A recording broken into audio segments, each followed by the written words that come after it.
O Tribunal de Justiça de Minas Gerais negou um recurso e manteve a condenação do deputado federal André Janones por publicações feitas por ele contra Nicolas Ferreira.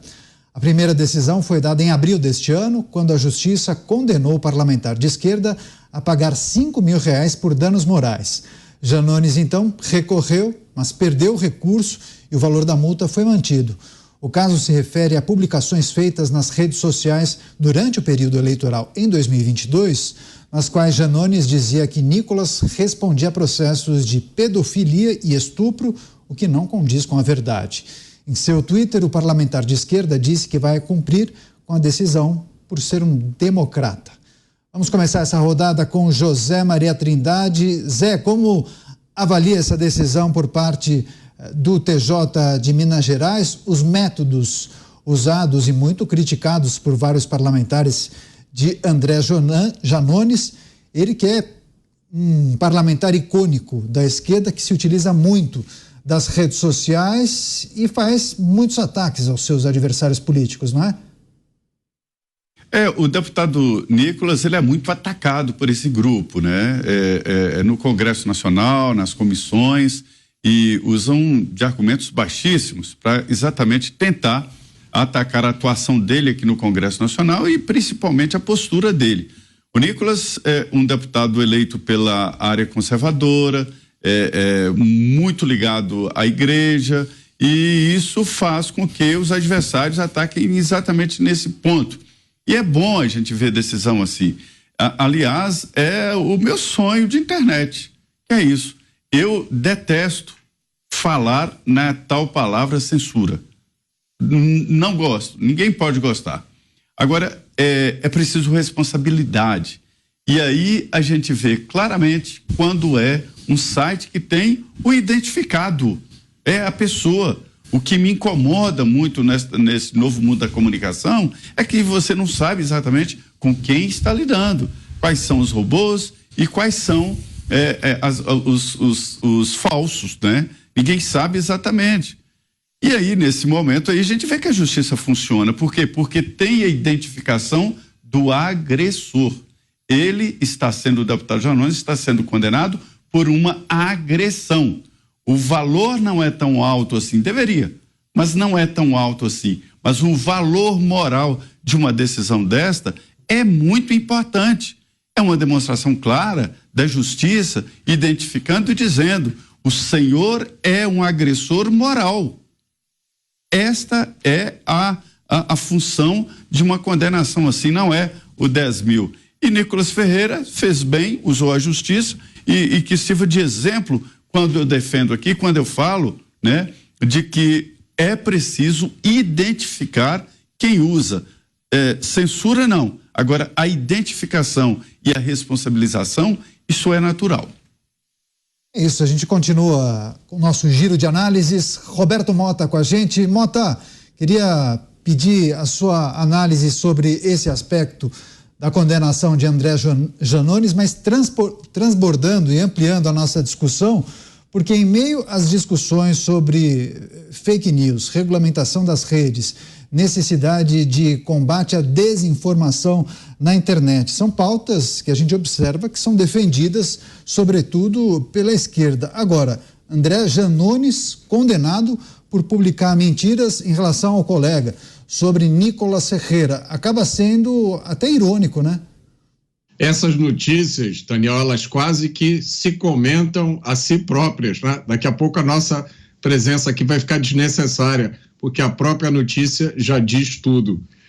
Esse é o caminho correto para lidar com pessoas que usam de forma errada a sua liberdade de expressão. Processa por danos morais.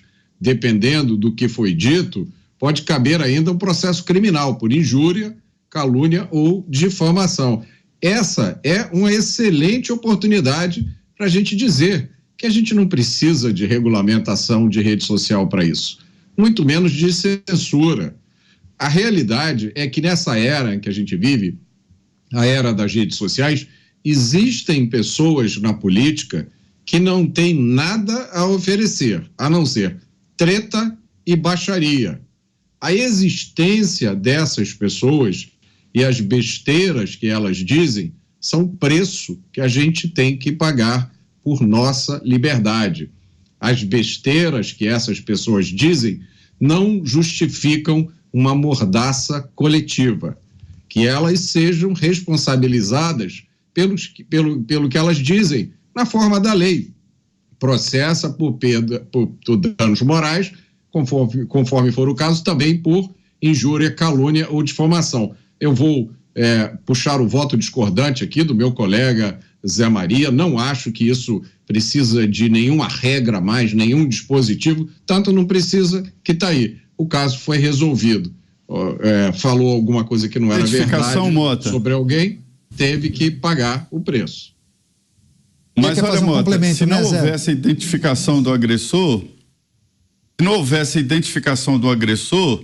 e isso partisse de vários robôs, como é que ia saber quem foi? Veja bem, não é censurar, mas é preciso identificar. O Janones é conhecido, o site dele tem o reconhecimento e tal, mas o que eu sempre digo é o seguinte, isso é exemplo claro de que é preciso identificar quem anda pela internet. E a responsabilidade disso é da empresa que cadastra. É simples, é só que a plataforma exija a identidade, pronto, acabou. Aí fala o que quer e ouve o que não quer e se responsabiliza perante a lei. Simples assim. Eu vou discordar, eu discordo, Zé. Eu acho que a gente não precisa nem de um Estado, nem de empresas de rede social que sejam fiscalizadoras. Quem entra na rede social tem que saber onde está entrando, tem que saber o ambiente onde está entrando. Ô Mota, a Constituição diz que é livre o direito de expressão e vetado o anonimato. Hoje nós vivemos no anonimato, em várias partes aí dessas plataformas. É anonimato, você não sabe com quem você está lidando. Ô Mota, você já foi alvo, você já teve algum perfil clonado seu? Vários, Dantas. Pois as pessoas pedindo dinheiro, as pessoas e quem são essas pessoas? E o que você fez? O que você fez? Eu me comuniquei com a empresa de rede social e disse, olha, essa pessoa não sou eu. Em alguns casos o problema foi resolvido, em outras não foi. Olha, deixa eu dar um exemplo para vocês. Olha aqui, não tem um dia que eu não recebo aqui no meu celular uma mensagenzinha de texto dizendo o seguinte: seu cartão acabou de ser usado para compra na loja tal. Se não foi você, diz que nesse número. Você sabe o que acontece se eu discar o número que eu recebo aqui na mensagem? Eles clonam meu telefone celular. É mais de uma mensagem que eu recebo. É um cavalo de Troia, Exato. A gente não consegue combater isso. Essa é a nossa preocupação. São as fraudes que são feitas, as pessoas que têm o seu CPF roubado para pedir empréstimo no nome delas, para dar entrada com o processo de aposentadoria, né? Tem muita gente. A gente está cercado de crimes que são crimes reais, que não são punidos. A gente vai se preocupar agora em identificar as pessoas nas redes sociais. Eu acho... eu discordo. A gente não, mas as redes sociais, elas são obrigadas. Eu entendo que são obrigadas a identificar Zé Maria, mas particularmente, são os seus clientes. Mas particularmente eu acho que esse é um desafio simples de ser resolvido, simplesmente no momento em que a pessoa acaba fazendo o cadastro e tem que atrelar esse cadastro a um número de CPF, por exemplo, independentemente se você vai usar o nome de João da Silva ou um nome fantasia de uma empresa, você tem que atrelar a um CPF e fazer uma autenticação disso. Ponto. Não sei se é necessário um projeto de lei para regulamentar isso. Vai lá, Dantas, eu vou passar para o Beraldo daqui a pouco.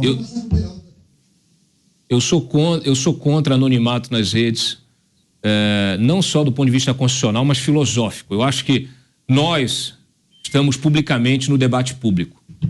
E hoje as redes promovem esse debate público. Então, você posta alguma coisa na rede, qualquer pessoa pode interagir com aquilo que você postou, com aquilo que você falou.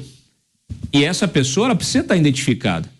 Essas redes, elas se transformaram também em plataformas onde as pessoas fazem Pix, fazem doação em Bitcoin, né, em criptomoeda,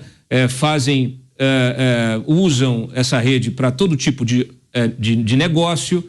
Então, assim, é muito simples.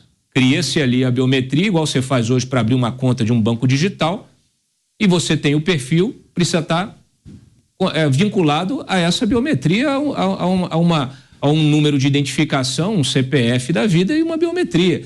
É o mínimo. Aliás, isso acabaria com 70%, 80% do problema que a gente tem, né, de fake news, etc, etc. O problema é que as plataformas não fazem isso porque o tráfego gera dinheiro, porque elas se transformaram em plataformas de venda de publicidade.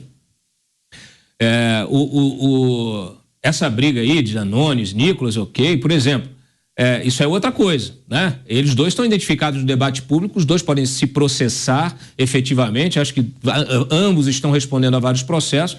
Aí é outra história, é disso que se trata. Agora, você é alvo, eu estou sendo alvo, por exemplo, de perfil fake no Telegram.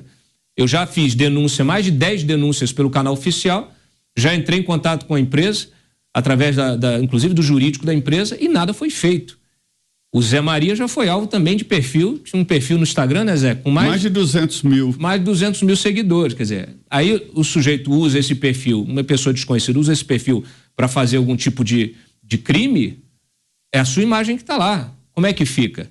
E você não consegue identificar a pessoa, você não consegue ter nenhum feedback da plataforma, entendeu? Então, assim, é preciso ter um mínimo de regra. Agora, Cristiano Beraldo. Beraldo, seja bem-vindo, ótima noite a você. Trazendo esse destaque principal, Janones, deputado André Janones, condenado a indenizar o colega também parlamentar, deputado Nicolas Ferreira. Agora, André Janones, ele adota, digamos, métodos pouco comuns e pouco recomendáveis no uso de suas redes sociais. Essa condenação acaba sendo um recado para ele e para outros? Boa noite, Caniato. Sempre bom chegar aqui no meio da divergência do Mota, sempre mais animado, né? Boa noite, Mota. Boa noite, Dantas. Réplica. Boa noite, Zé Maria. Boa noite a nossa querida audiência que nos prestigia aqui todas as noites. Olha, a gente precisa lembrar quem é o Janones, né, Caniato? Ele era um pré-candidato à presidência da República. Bem lembrado. Ele tem uma penetração imensa, sobretudo nas classes D e E. Ele é, se não me engano, ainda recordista de número de pessoas numa live do Facebook. E quando abriu mão da sua candidatura a presidente para apoiar o Lula, ele passou a ter um papel muito importante na campanha do Lula, que é fazer essa batalha de rede social, que muitas vezes é uma batalha suja. E o Janones fez isso com a maior desenvoltura. Ele criou, ele ia ali no limite da defesa da fake news para dizer, olha, ouvi dizer aqui, parece que... E aí ele soltava ali as notícias que ele queria soltar para poder atingir os adversários. Então a essência do Janones é essa, a essência do Janones é entender a dinâmica da rede social e procurar o limite aonde ninguém mais vê. Muitas vezes funciona, outras vezes não funciona, e aí eu concordo. A regulação da rede social tem que se dar a partir de uma legislação que já existe. A parte da ofensa, de você incitar o ódio, você incitar crimes e tal, isso já está previsto na legislação. Mas eu gostaria de aproveitar isso para dizer o seguinte: quando a gente teve na década de 90 a privatização do sistema de telefonia, foi criada a figura do telefone celular pré-pago. Qualquer um chegava numa loja, pagava e pegava o pré-pago. Você só colocava dinheiro ali para dar o crédito. Não precisava de CPF, não precisava de nada. E aí o que aconteceu? Rapidamente, esses celulares pré-pagos caíram na mão da bandidagem. E houve uma regulamentação obrigando que os telefones pré-pagos também precisariam ser concedidos a partir de um registro de alguém, de um CPF, de um nome, etc. A telefonia continua sendo usada para o cometimento de crime? Sim, continua. Mas você minimamente coloca ali algum tipo de identificação. Na rede social, eu concordo com o Dantas e com o Zé Maria. Não há razão para você dizer, olha, você pode usar, você pode fazer o que você quiser, você pode falar o que você quiser, você pode ofender quem você quiser, e você não precisa se identificar. Eu não vejo razão para isso. É importante que haja a identificação para a criação de um perfil que fique protegido pelo sigilo, mas que a plataforma que oferece aquele serviço de rede social, ela tem que ter como identificar o usuário. Essa é a minha leitura.